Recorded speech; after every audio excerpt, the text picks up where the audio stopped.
আকিকা কারা কারা দিছেন? কারা কারা আকিকা দিছেন সন্তানের?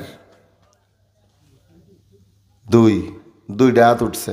3, 4, 5,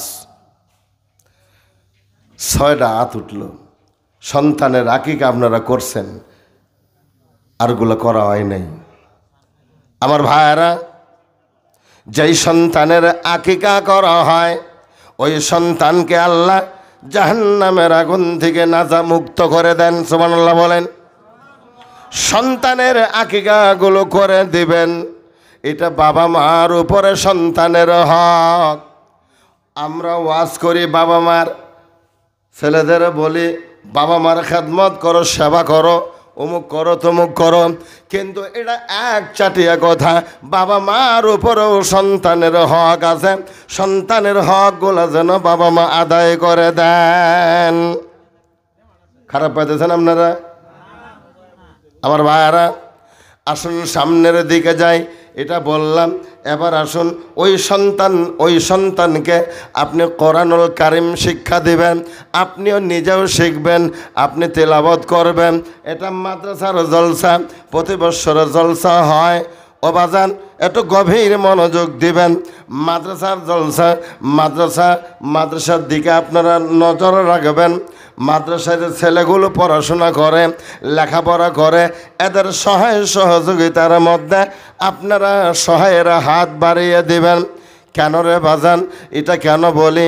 আমার আপনার নবী বলেন, মাদ্রাসার তালবে এলেম, মাদ্রাসার ছাত্রদের উপরে মাদ্রাসা নবীজির ঘর, এই ঘরের উপরে নজর রাখবেন, এই ঘরের উপরে দৃষ্টি রাখবেন, এই ঘরের সঙ্গে সম্পর্ক পয়দা করবেন।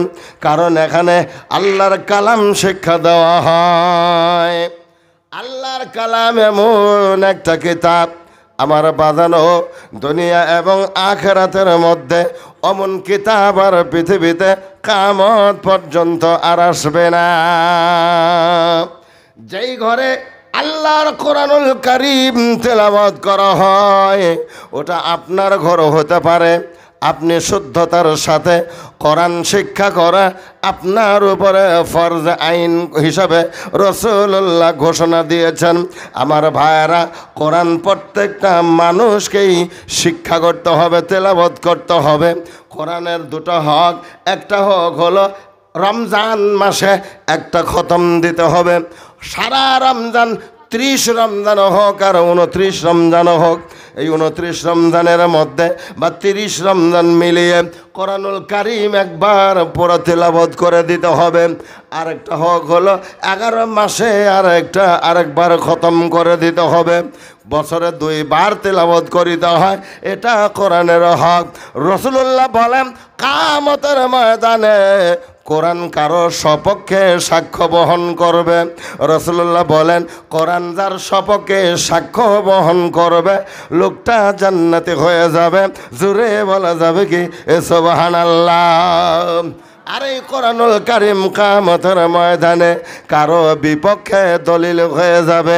আমার বন্ধুরে, কোরআন যদি কারো বিপক্ষে দলিল হয়ে যায়, ওই লোকটা মুসিবতের মধ্যে গ্রেফতার হয়ে যাবে, লোকটা নাজাত পাবে না, লোকটাকে জাহান্নামের দিকে পাঠিয়ে দেওয়া হবে। আমার ভাইয়েরা, এই কারণে বললাম, কোরআনুল কারীম আপনি নিজে শিখেন, আপনার সন্তানকে শিক্ষা দেওয়ার জন্য মাদ্রাসার মধ্যে আপনি পাঠিয়ে দিন, সবাহি মক্তবের মধ্যে পাঠিয়ে দিন, কোরআনুল কারীম সুন্দর করে শেখানোর কারণে। বাচ্চাদেরকে যখন আমি আরবি মাস্টার, আমি যখন আরবিক শিক্ষা দিই, আলিফ বা তাসাগুলো সুন্দর করে তাদেরকে শিখিয়ে দেওয়া হয়। আয় ছেলেরা, আয় মেয়েরা, ব্ল্যাকবোর্ডের কাছে আলিফ বা তা শিখার একটি সুন্দর নিয়ম আছে। সুবহানাল্লাহ বলেন। আয় ছেলেরা আয় মেয়েরা ব্ল্যাকবোর্ডের কাছে আলিফ বাতা শেখার একটি সুন্দর নিয়ম আছে। চক ধরে উপর থেকে নিচে দিলাম টান, কি সুন্দর এক আলিফ হইল দেখতে ভাগ্যবান। ডান দিক থেকে রেখা টেনে বাম দিকেতে যা, নিচে একটি নুক্তা দিলে তার নাম বাম, উপরে দুইটি নুক্তা দিলে কি সুন্দরতা, তার উপরে নুক্তা দিলে আজব রঙের ছাপ। বাম দিক থেকে রেখা টেনে ডান দিকেতে যা, তার উপরে বাঁকা করে নিচের দিকে আম, নুক্তা দিলে জিম হবে বিনা নুক্তায় হাম, উপরে একটি নুক্তা দিলে তার নাম খাম। ডান হাতখানি বাঁকা করলে যেমন রূপ হয়, এই রূপেরই বাঁকা রেখা ডাল বন্ধু হয়। জাল বানাইতে মনে চাইলে চোখ হাতে নাও, শুধুমাত্র উপরে একটি নুক্তা বসিয়ে দাও, উপর থেকে নিচের দিকে একটু বাঁকারা, তার উপরে নুক্তা দিলে তার নাম জাম। তিনটি দন্ত পেটটি নিচে গোল করিলে সিন, উপরে তিনটি নুক্তা দিলে তার নাম শিম। মাথা মোটা পেটটি নিচে গোল করিলে সদ, উপরে একটি নুক্তা দিলে তার নাম দত। আলিফের নিচে গোল মাথায় নামটি তাহার তোয়া, উপরে একটি নুক্তা দিলে তার নাম জব।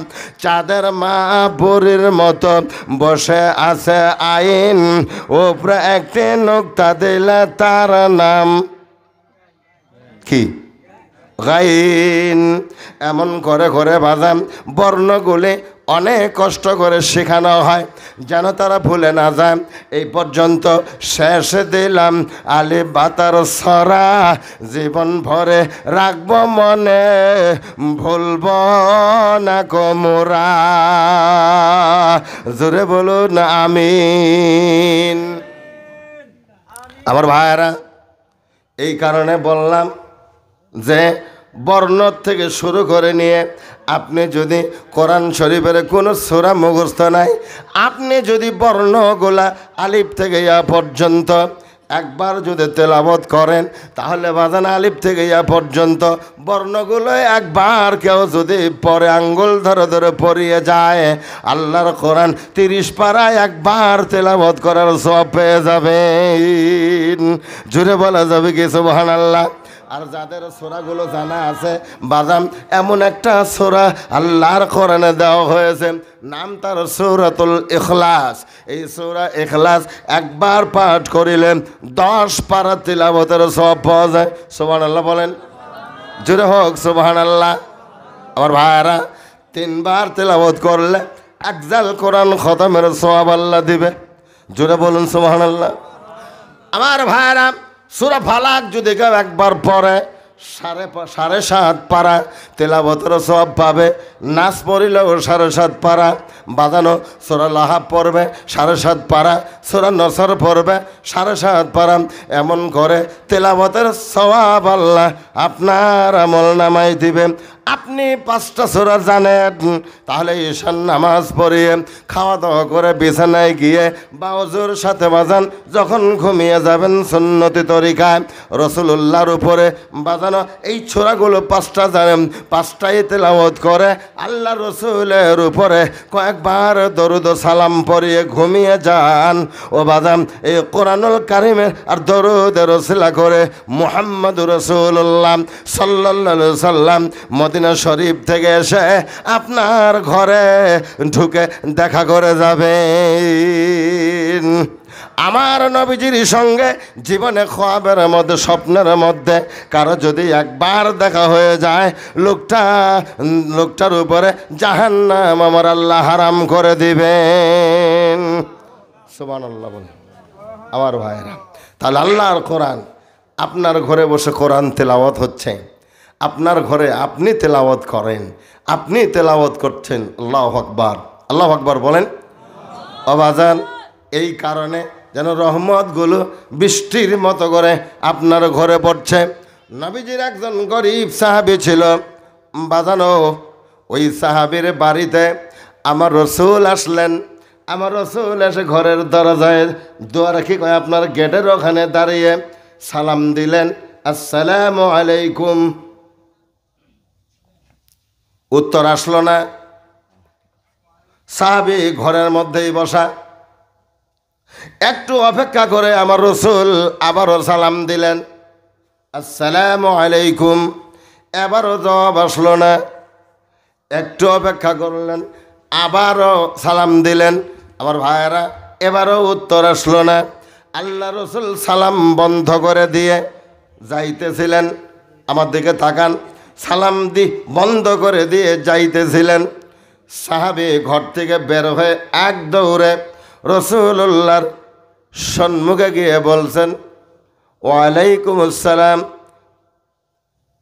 ওই তুমি আমার সালামের উত্তর দিলে না কেন? কই আসলে তুমি? কই আমি ঘরের মধ্যে ছিলাম। উত্তর দিলে না কেন? জবাব দিলে না কেন? সাহাবী বলতেছেন, ইয়া রাসূলুল্লাহ, আপনি যখন আমার বাড়ির সম্মুখে দাঁড়ায় আমাকে সালাম দিচ্ছিলেন, বাড়িতে সালাম দিচ্ছিলেন, আসসালামু আলাইকুম বললেন, তখন আমি দেখতে পেলাম বৃষ্টি যেমন বর্ষণ হয় বৃষ্টির মতো আমার ঘরের মধ্যে আল্লাহর রহমতগুলো বর্ষণ হতেছিল। সুবহানাল্লাহ। তুমি উত্তর দিলাও না কেন? রসুল্লাহর সাহাবী বলতেছে, ইয়া রাসূলুল্লাহ, আমি উত্তর এই জন্যই দিলাম না যে আমি উত্তর দিলেই সালামটা বন্ধ হয়ে যাবে আর আমি আল্লাহর রহমত থেকে বঞ্চিত হয়ে যাব। আমার ইচ্ছা ছিল আপনি সালাম দিতেই থাকুন আর আল্লাহর রহমতগুলো বৃষ্টির মতো করে আমার ঘরে বর্ষিত হতেই থাকুক। সুবহানাল্লাহ বলেন। তাহলে ভাই, আপনি যেই ঘরে আল্লাহর কোরআন তেলাওয়াত করেন, আপনি যতটুকু জানেন অতটুকু তেলাওয়াত করেন, আপনার ঘরের মধ্যে আল্লাহর রহমত বৃষ্টির মতো করে বর্ষণ হবে। জোরে বলা যাবে কি সুবহানাল্লাহ? এই কারণে বাজান, এই যে মাদ্রাসার ছাত্রগুলো আজকে দেখলেন আপনারা, 3টা সন্তানের মাথার উপরে পাগড়ি দস্তরবন্দি করে দেওয়া হলো। এই ছেলেরা যেই বাড়িতে খানা খেত, মানুষ যদি জানত, এমন একটা সময় আমাদের সমাজ ব্যবস্থাপনার মধ্যে ছিল, মাদ্রাসার তালবে ইলমদেরকে খানা খাওয়ানোর জন্য, একটা লজিং রাখার জন্য বাজান মাদ্রাসার সামনে মানুষ এসে লাইন ধরত। সুবহানাল্লাহ বলেন। লাইন লেগে গেত, হুজুর একটা ছাত্র আমার বাড়িতে দিয়েন, হুজুর একজন আমার বাড়িতে দিয়েন, হুজুর একজন আমার বাড়িতে দিয়েন। মানুষ লাইন লেগে গেত।